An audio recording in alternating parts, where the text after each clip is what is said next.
हाँ, तो class 10th की साइंस अपन ने काफ़ी कुछ कर ली है। फिजिक्स की क्लास अब आने वाली है आपकी, वो देख लेना, बहुत शानदार होगी।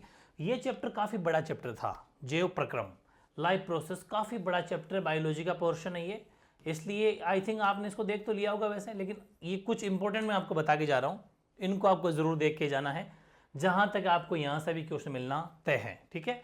बाकी तो आपने पढ़ लिया होगा।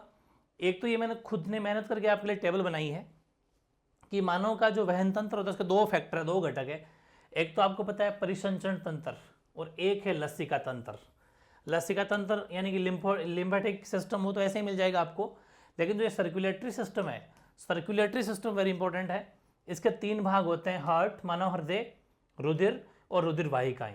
फिर रुधिर के 3 पार्ट है, लाल रक्त कणिकाएं आरबीसी रेड ब्लड सेल्स, या फिर कार्पल्स भी बोल सकते हो, कार्पसल्स, या वाइट ब्लड सेल्स या वाइट ब्लड कार्पसल्स, यानी कि श्वेत रक्त कणिकाएं, लाल रक्त कणिकाएं और प्लेटलेट्स। रुधिर वाहिकाएं के भी 3 प्रकार हैं, धमनियां, आर्टरीज, शिराएं और कोशिकाएं। मतलब अगर परिसंचरण तंत्र भी पूछे तो आप ये चार्ट बना के आ जाओगे तो भी नंबर ठीक ठाक आपको मिल जाएंगे। और लसिका तंत्र फिर पढ़ के जाना है। प्लेटलेट्स के कार्य यानी फंक्शंस ऑफ प्लेटलेट्स, फंक्शन बोल दो चाहे वर्किंग बोल दो, बात एक ही है, यानी आपको फंक्शन ऑफ प्लाज्मा और फंक्शन ऑफ प्लेटलेट्स ये भी आपको पढ़ के जाना है। काफ़ी बढ़िया क्वेश्चन है। एक ये मैंने कोई 2 छोटे एमसीक्यूज लिखे हैं। क्या लिखा है कि जो वेसोप्रेसिन हार्मोन होता है, वेसोप्रेसिन हार्मोन, ये हमारे यूरिन मूत्र बनाने की मात्रा को फिक्स करता है, नियमित करता है, इसी का कंट्रोल होता है। वरना तो हर चीज़ का ही फिर यूरिन बन जाएगा तो वो भी शरीर के लिए नुकसानदायक है, ठीक है।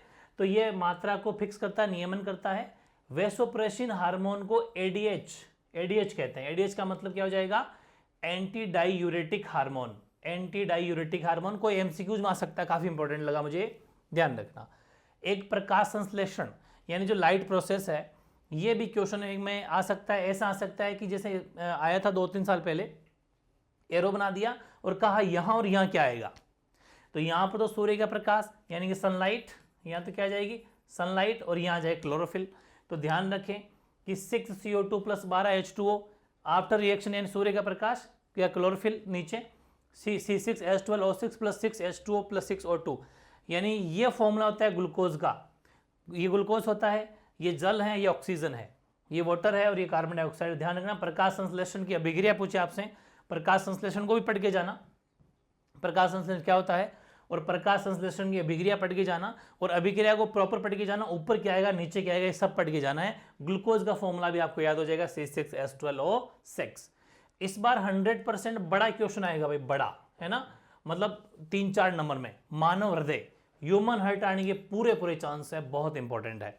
अपवहन किसे कहते हैं, इसकी क्रियाविधि, क्रियाविधि को फंक्शन भी कह सकते हो या वर्किंग भी कह सकते हो।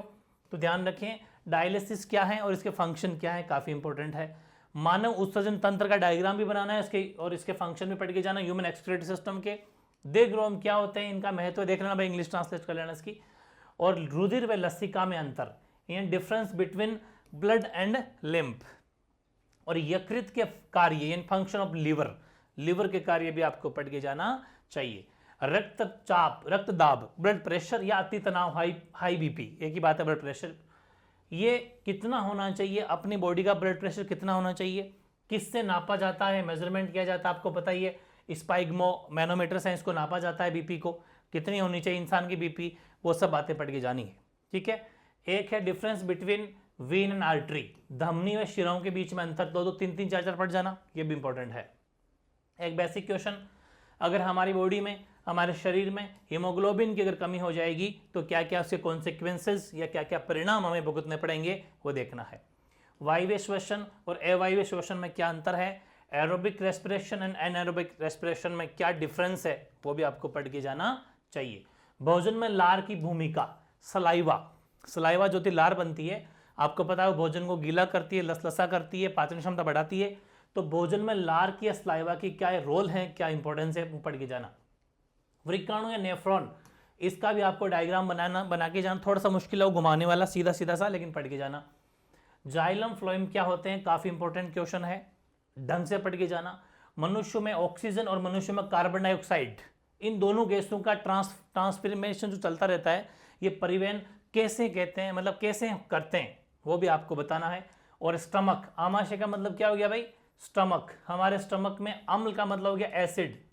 हमारे आमाशय में एसिड का क्या रोल है, हमारे आमाशय में अम्ल की क्या भूमिका है, स्टमक की क्या भूमिका है।